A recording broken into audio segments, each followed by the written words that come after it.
La Hacienda del Diablo, capítulo 12. Cuando leía la forma en la que Casilda describía mi vida en sus memorias, me quedé estupefacto. Supe que tuvo un primer hijo al que el buco mató, y el segundo, yo. Fue concebido una tarde de abuso y odio en la que ella decidió volverse yerbera. Con el alma dolida por descubrir tanto pesar en la mujer que era mi madre, me quedé observando los borrosos figuras que dibujaban las ramas de los arbustos junto a la banca. Entonces escuché un lamento casi a mis espaldas. Salí a leer al patio para no volver a escucharlo. Releí palabra por palabra aquellas páginas, en su mayoría desprendidas. Conforme aumentaba mi interés y emoción, aumentaban las extrañas manifestaciones en el entorno, pero ahora eran menos escalofriantes, más parecidas a la de una tarde de melancolía y de abandono. Al oscurecer quise caminar para despejarme. Una extraña combinación de culpa y venganza impregnaron mi corazón y contrastaron con una sensación de amor infinito. Y encuentro. Quise recurrir a Juanita, pero no me atreví. Temí que me quitara el diario.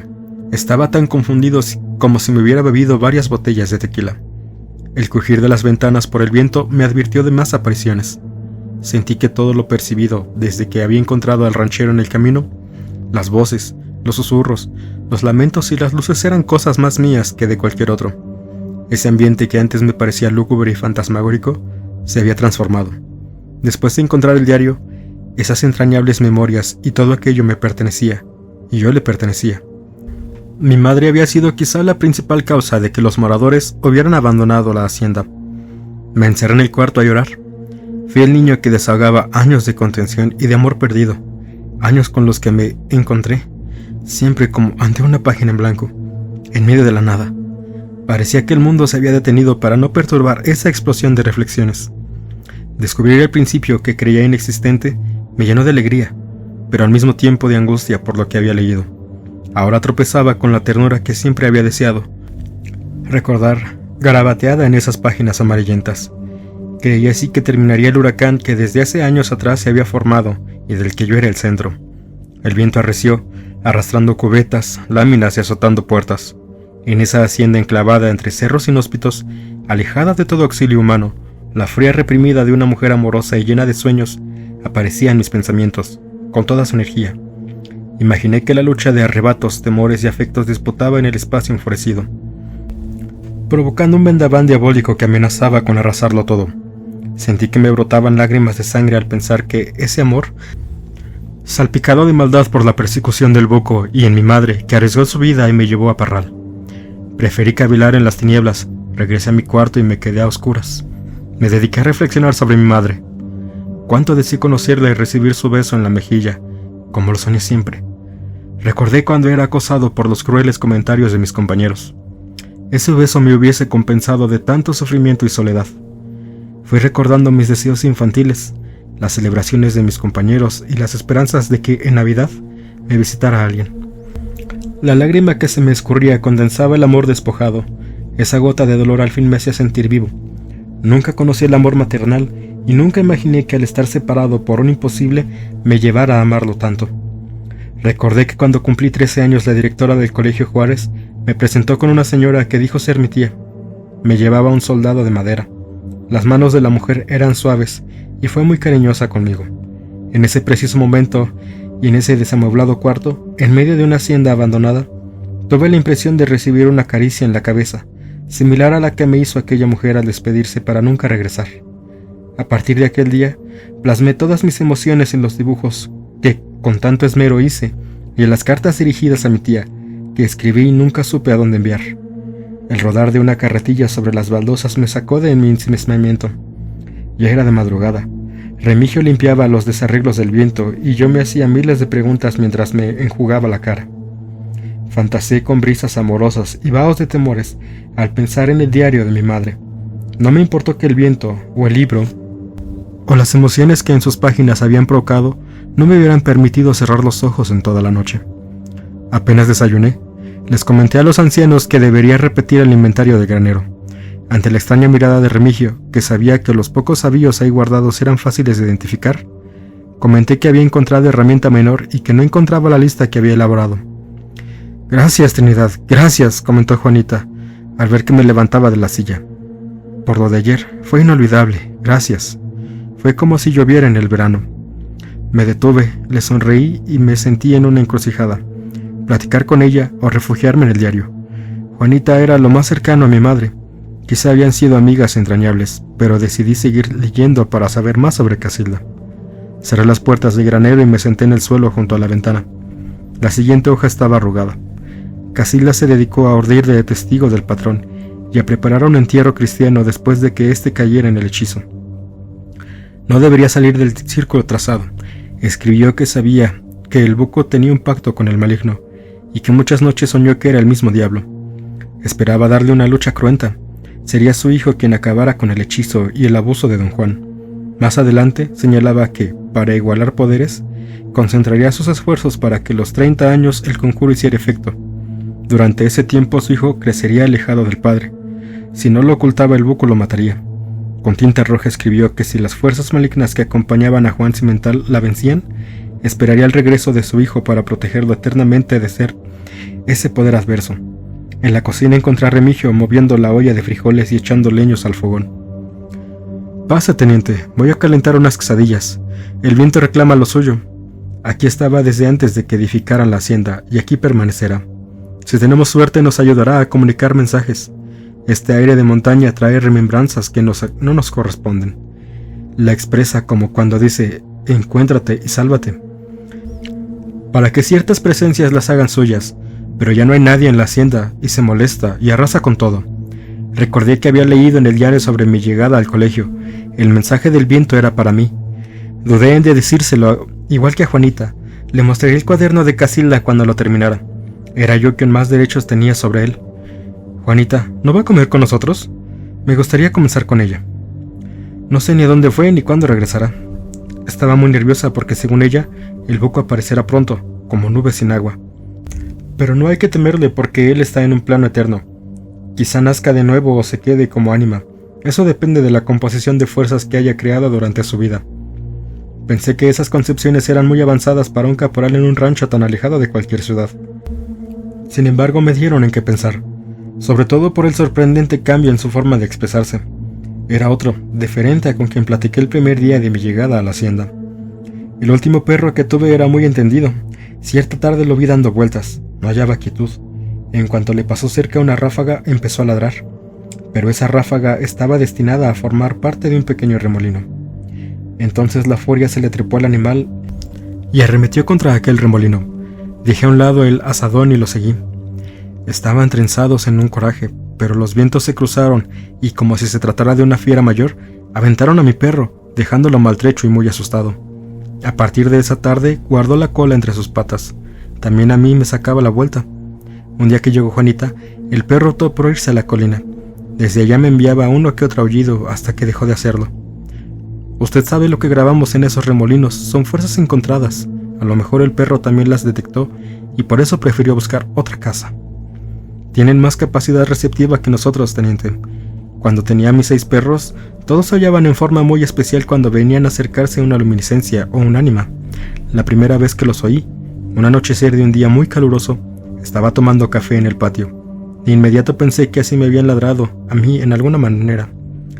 Eso me hizo suponer que en algún momento fui ánima o luminiscencia. Vi a Remigio mirar el suelo de forma muy reflexiva. Parecía que los pensamientos se le escapaban y oían igual que sus perros. No supe en qué pensar cuando me dijo que él le había ladrado igual. Yo experimenté la presencia de una luminiscencia, teniente, de eso estoy seguro. Esa noche y con los perros recordé que en otra época me sucedió exactamente lo mismo. Repitió lo último y después de mirarme continuó.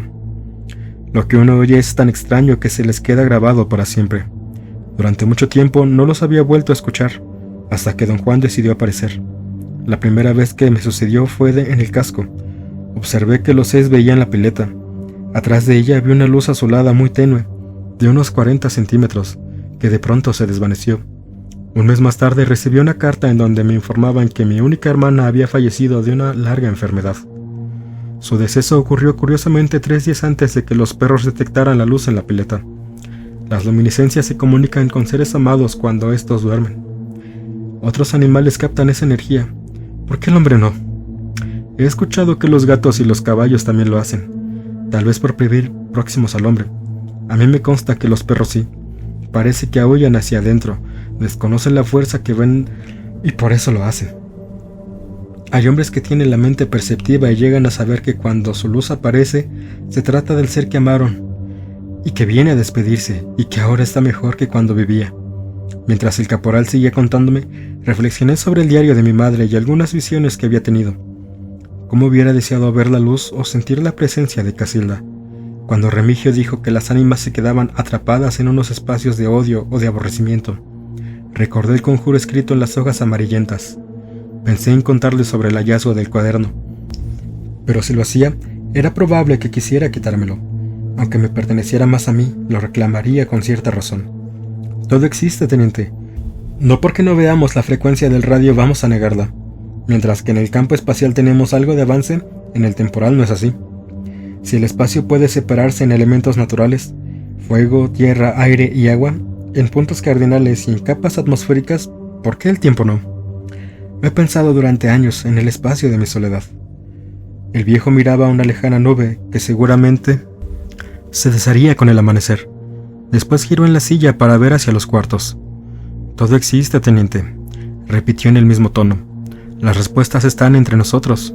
Del maíz utilizamos la hoja, el grano, la mazorca y hasta el hongo. Todo es cuestión de recibir lo que nos corresponde. El tiempo nos ha mostrado que fuimos energía.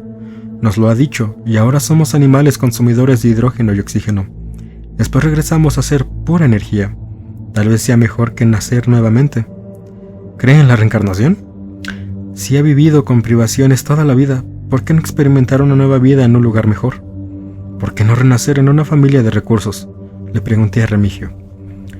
No es que crea en la reencarnación, pero nada se destruye, todo se transforma. Eso sí, o al menos eso es lo que creo, teniente. Con el pretexto de sentirme cansado, me despedí para encerrarme en el cuarto a escribir lo que acababa de comentarme ese hombre, cuyas ideas aliviaban mi angustia por haberle disparado a Memo. El anciano cada vez me sorprendía más. Se dedicaba al estudio de fenómenos tan fuera de nuestro alcance como tan cercanos a nosotros. Escribí hasta que oscureció. No creí que algo pudiera importarme más que el hallazgo de encontrar el diario de mi madre, y allí estaba, acabándome las hojas y los cabos de vela para dejar escrito lo que Remigio me había dicho. Conforme más escribía, más dudas surgían. Me daban ganas de seguir platicando con él, aunque me hubiera retirado con algún pretexto tan tonto. Estuve a punto de ir a despertarlo. Haciendo a un lado los papeles, apagué la vela para reflexionar que en una hoja de maguey podía encontrar una estrella y una luz suspendida en cada punta. Toda mi vida había sido disciplina, poco amor y total obediencia. Pero en ese momento creí que lo que llamábamos vida, existencia, ocurre en un instante, como decía Remigio. Existe un tiempo distinto, un tiempo mayor a la realidad de la luz, un tiempo que no está entre nosotros. Me sentía como el hombre de las cavernas cuando descubrió el fuego. Sabía que algo ocurría, pero no sabía el porqué. Un hombre maduro percibe su existencia con mucha sensatez, y creo que eso le pasa al caporal, porque después de tantos acontecimientos se daba cuenta que verdaderamente todo era un instante. Dormí un poco y ya de madrugada imaginé que todo era una constante, como decía el anciano. Así cada quien puede caer en un distinto ciclo elíptico o lineal. Mientras llenaba la jofaina en la pileta eché un vistazo a mi alrededor. Nada podía causar un reflejo tal que engañara a los perros y a Remigio. Comprendí la concepción temporal del anciano respecto a la experiencia de vivir. Todo contenido en un fugaz momento de vida. Nos mantuvimos sin hablar mientras desayunábamos. Eso ya había ocurrido aquella tarde que me explicó lo de la oruga y en la que por primera vez me dijo que se darían los paralelismos. A pesar de mis dudas, deseaba estar lo más receptivo, pero Remigio eludía hasta mi mirada, como si se arrepintiera de lo que me había confiado. Con una pregunta me propuse romper el mutismo. ¿Tiene idea de las condiciones ambientales necesarias para que se dé la transposición? Sé que dificulta en una época de lluvias o con tormentas solares. El sol produce regularmente enormes llamas e intensos estallidos, y no sabemos qué burbuja opacará a las demás. Los millones de kilómetros que nos alejan del sol no son suficientes para que él no influya en nosotros, de mil maneras. El astro tiene estallidos de energía magnética, pero la atmósfera nos protege de sus ondas. La intensa lluvia intimida nuestras experiencias. Nuevamente me sorprendió la forma en que se expresaba. En esa mañana sus comentarios eran serios y muy calculadores. Realmente me había interesado lo que ese hombre de mirada sagaz decía sobre la interposición de espacios. ¿Juanita era muy amiga de Casilda? ¿Ella le ha comentado sobre su diario? No me respondió y ya no quise insistir porque sospecharía de mi hallazgo. Terminé de desayunar y me dirigí al granero. Supuse que el viejo me espiaría y me dediqué a clasificar tuercas y tornillos, procurando hacerle tediosa la labor de observación. Así estuve sin ir a comer para que les dejara sospechar al verme entretenido entre tantos fierros. Eran las 6 de la tarde y empezaba a oscurecer. Encendí una vela cuando escuché un golpe seco fuera del granero. Salí creyendo que se trataba de Remigio. Iba a decirle que me prestara otra vela. A lo lejos lo vi quemando un montón de hojas. No quise distraerlo y cogí el diario, y me acerqué a la luz del parpadeante pabilo. Otro ruido más me alertó. Dejé el cuaderno sobre una paca y salí a revisar qué sucedía. Pensé que algún animal se había metido en la bodega casi enfrente del granero. Llegué hasta sus puertas y las abrí de par en par. Con toda la fuerza de mi voluntad me quedé parado en el centro de la edificación. Un remolino de sobrecogimientos me rodeó. Estaba sumamente sensible. Una trémula lágrima no acababa de abandonar la cuenca del ojo. No me atreví a llamar a quien miles de noches había llamado cuando niño. Sabía que era ella. Caí al suelo y todo volvió a la calma. En cuanto me recuperé salí de la bodega. Deambulé por el patio deseando asimilar la experiencia. Cuando regresé al granero ya se había acabado la vela y me di cuenta que el aire había desprendido hasta la última hoja del diario, esparciéndolas por todo el lugar. Alcancé a recoger algunas y cerré la puerta.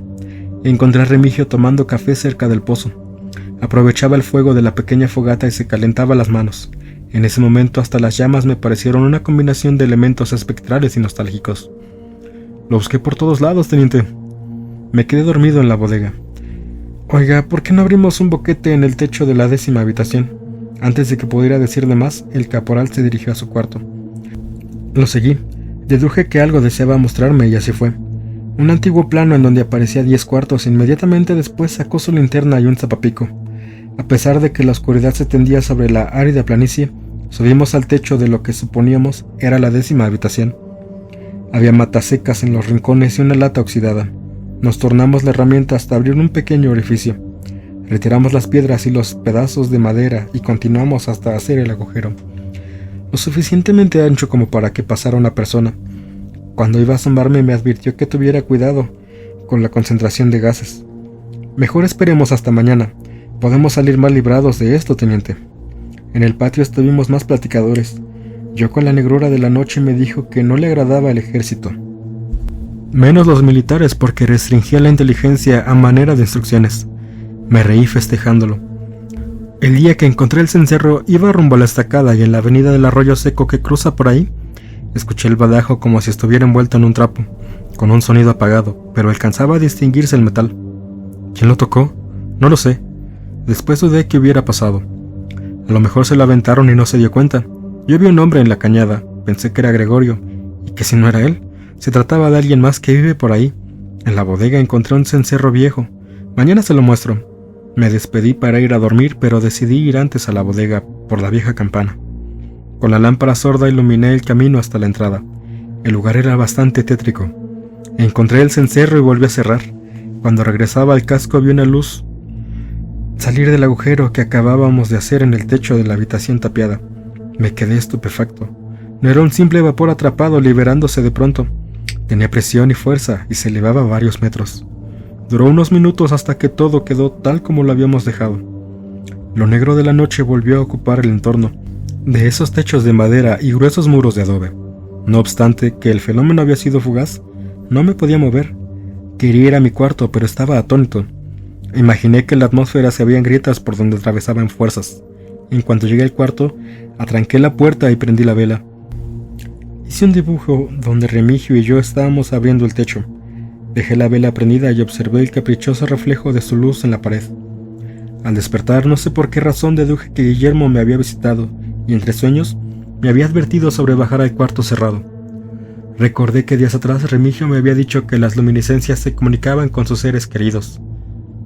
El cuarto olía a loción que usaba Memo. Cuando me abrochaba los zapatos miré el extraño dibujo que hice y me estremecí.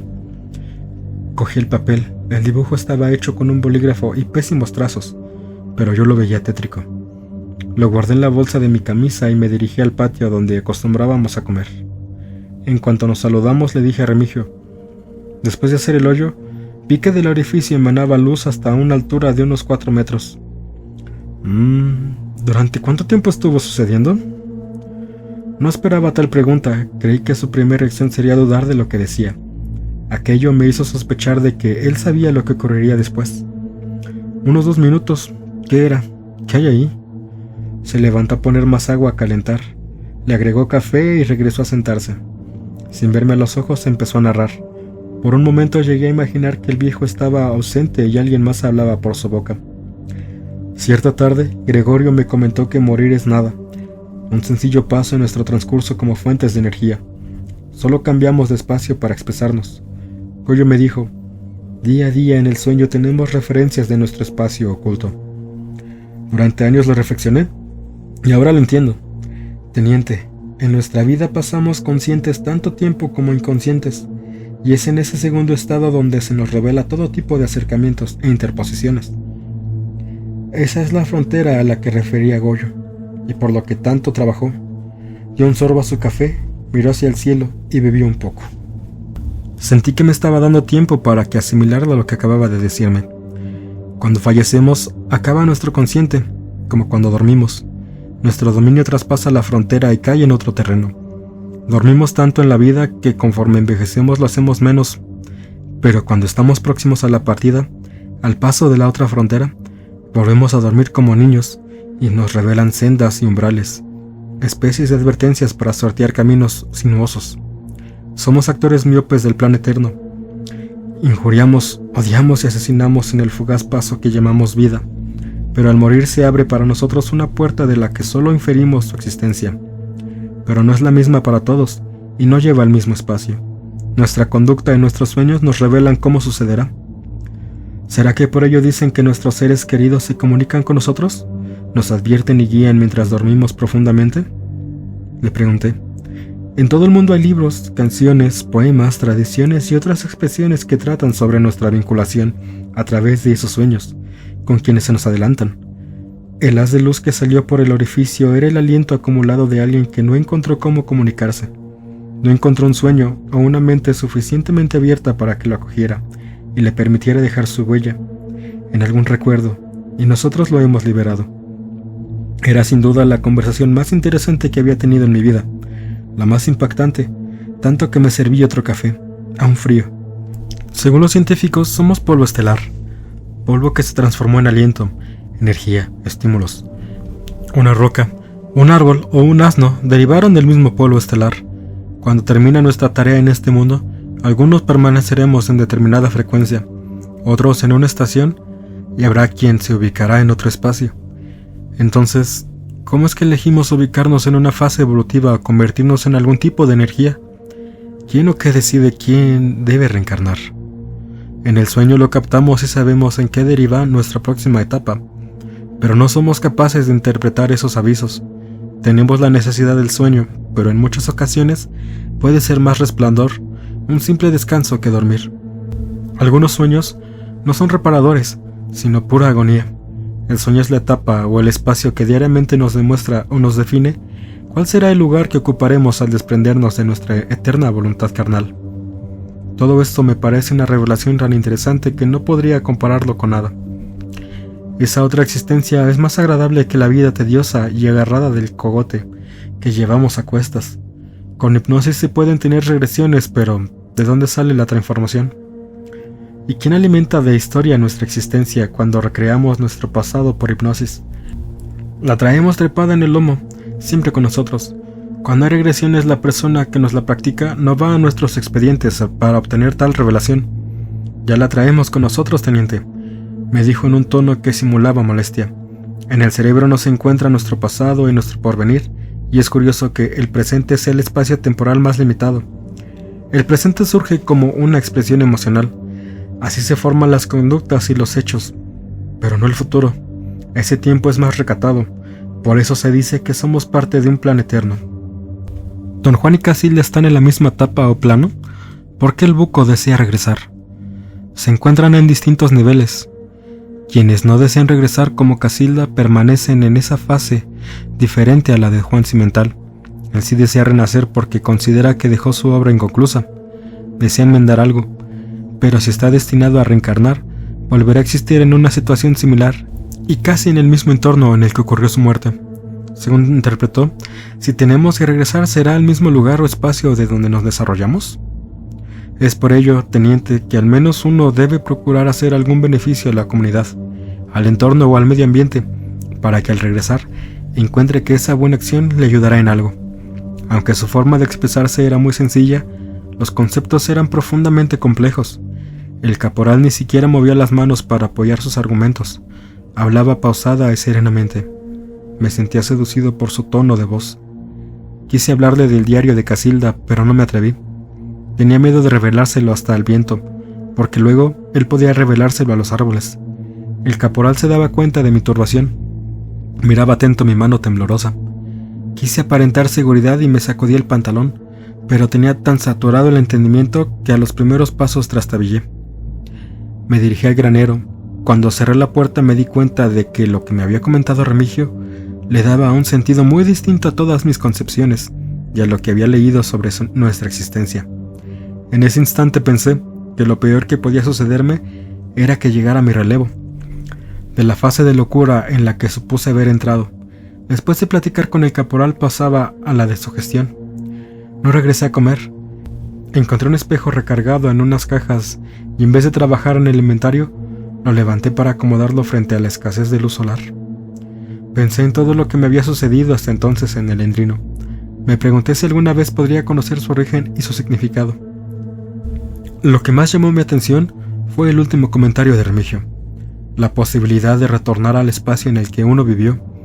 Tenía que preguntarle si eso significaba regresar al origen del nacimiento o al lugar en donde fueron más trascendentes nuestras acciones. En el caso de Memo, ¿tendría que renacer en Camargo? ¿Qué tanto puede aportar un militar a su comunidad o a su entorno?